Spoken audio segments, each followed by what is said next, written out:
علی بھائی اگلا سوال ہے، میں نے بچپن سے اپنے بڑوں سے یہ بات سن رکھی ہے کہ اسلام میں پیٹ کے بل سونا منع ہے، بلکہ شاید یہ جہنمیوں کا طریقہ ہے۔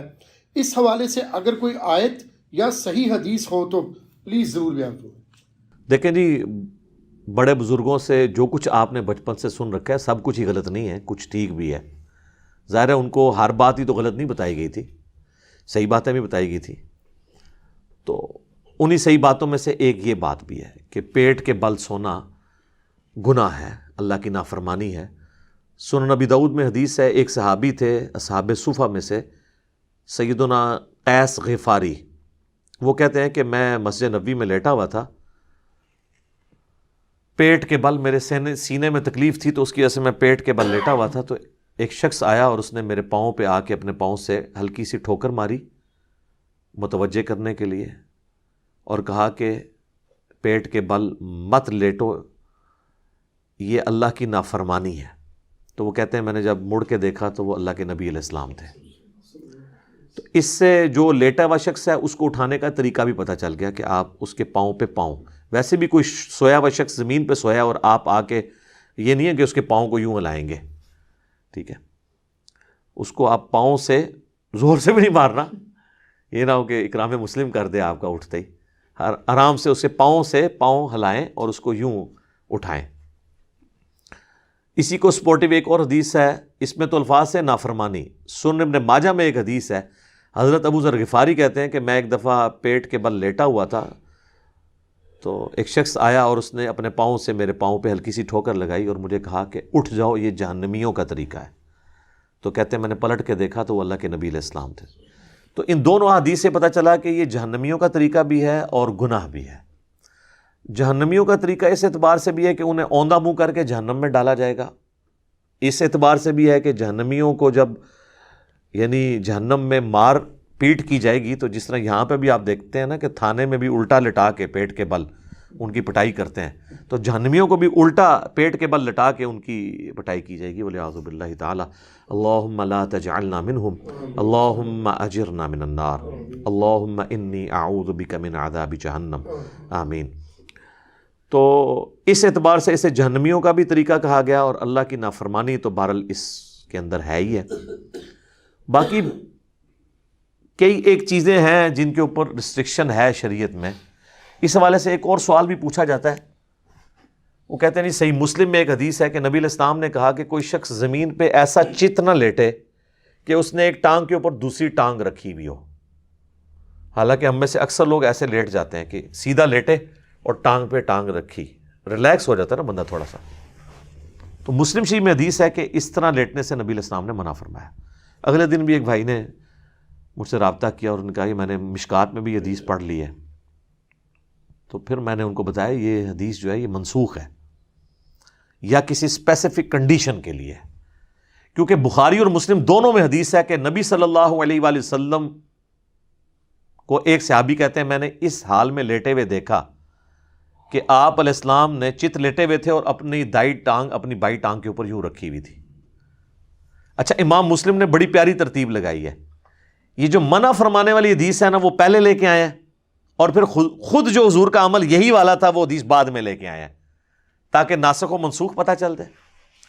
دوسرا، یہ منسوخ اگر نہ بھی ہو نا، ایک اسپیسیفک کنڈیشن کے بارے میں ہے۔ وہ مسلم شریف میں یہ الفاظ ہیں اس حدیث کے اندر جس میں منع کیا گیا ہے، اس میں نبی علیہ السلام نے فرمایا کہ جو کوئی شخص ایک کپڑے میں لپٹا ہوا ہے نا تو وہ احتبا کی حالت میں نہ بیٹھے گوٹھ مار کے، یعنی دونوں گھٹنے کھڑے کر کے اور یوں اس کو گھٹنوں کو پکڑ لینا، تو ایک کپڑے میں اس کا ستر کھلنے کا اندیشہ ہے، اور نہ وہ اس حالت میں زمین پہ اس طرح لیٹے کہ وہ ایک ٹانگ پہ دوسری ٹانگ رکھے۔ اگر آپ نے کپڑے اس طرح کے پہنے ہوئے ہیں کہ جو ایک چادر میں آپ لپٹے ہوئے ہیں تو اس میں آپ جب یوں کریں گے تو آپ کی بے پردگی ہونے کے چانس ہیں۔ پینٹ میں یا ٹراؤزر میں یا شلوار میں اگر کوئی شخص یوں کرتا ہے تو اس کی بے پردگی کے چانس نہیں ہوں گے۔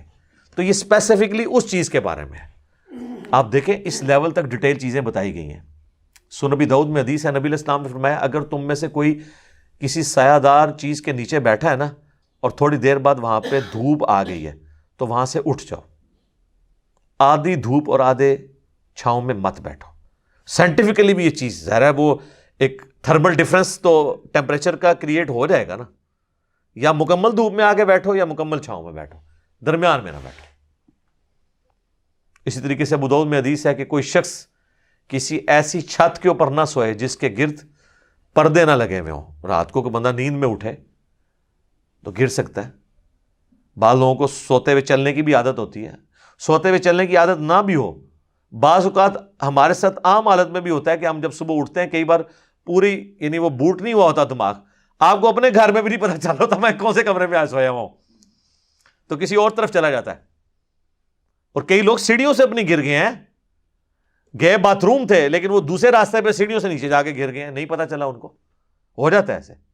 تو نبی علیہ السلام فرمایا ایسے آپ نے چھت پہ بھی نہیں سونا جس کے گرد پردہ نہ ہو, تاکہ اگر کوئی ایسا معاملہ ہو جائے تو پھر اپنے آپ کو ملامت کرنے والی بات ہے. بخاری مسلم میں ایک حدیث ہے, نبی علیہ السلام نے فرمایا کہ کوئی شخص رات کو اپنے گھر میں اس حال میں نہ سوئے کہ اس کا کوئی جو ہے وہ دیا وغیرہ بتی جل رہی ہو, اس کو بجھا کے سوئے. آگ انسان کی دشمن ہے, کیونکہ شیطان بھی آگ سے بنا ہے, وہ انسان کا دشمن ہے.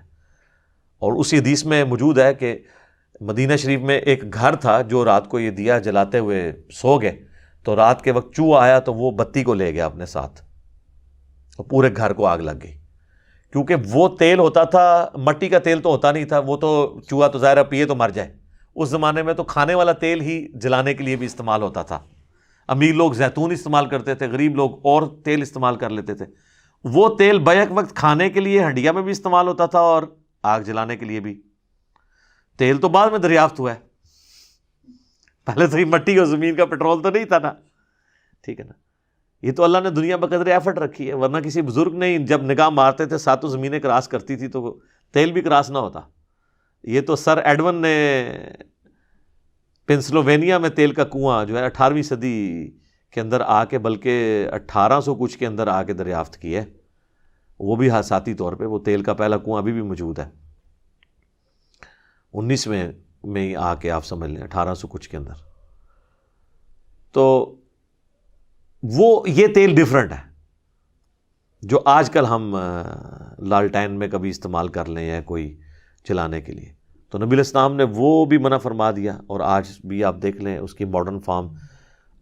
آئے دن سردیوں میں ہر دفعہ ٹی وی پہ خبریں آتی ہیں کہ وہ گیس کا ہیٹر چلتے ہوئے چھوڑ دیا, پیچھے سے گیس چلی گئی, جب وہ واپس آئی تو وہ ظاہر ہے وہ بہت مہنگے ہیٹر ہوتے ہیں جو آٹومیٹکلی آف ہوتے ہیں, گیس آئی بندے مر گئے. اور کئی جگہ تو دم گھٹنے سے مر جاتے ہیں کہ وہ انگیٹھی جلائی ہوئی ہوتی ہے اور وہاں پہ آکسیجن اتنی ختم ہو جاتی ہے کہ رات کو سوئے بھی سو جاتے ہیں. تو اس اعتبار سے یعنی ہمیں شریعت میں پابندیاں بتائی گئی ہیں. البتہ نبی علیہ السلام نے کچھ بیٹھنے کے جو طریقے اڈاپٹ کیے ہیں فی نفسی ان میں کوئی خرابی نہیں. جیسے میں نے احتبا کا بتایا کہ یہ گوٹھ مار کے بیٹھنا, یعنی 2 گھٹنوں کو کھڑا کر کے یوں, یہ ایک چادر میں بیٹھنے سے تو منع فرمایا. لیکن صحیح بخاری میں موجود ہے کہ حضرت عبداللہ ابن عمر کہتے ہیں کہ میں نے خانہ کعبہ شریف کے سین میں حضور علیہ السلام کو کئی دفعہ اس طریقے سے بیٹھے ہوئے دیکھا ہے.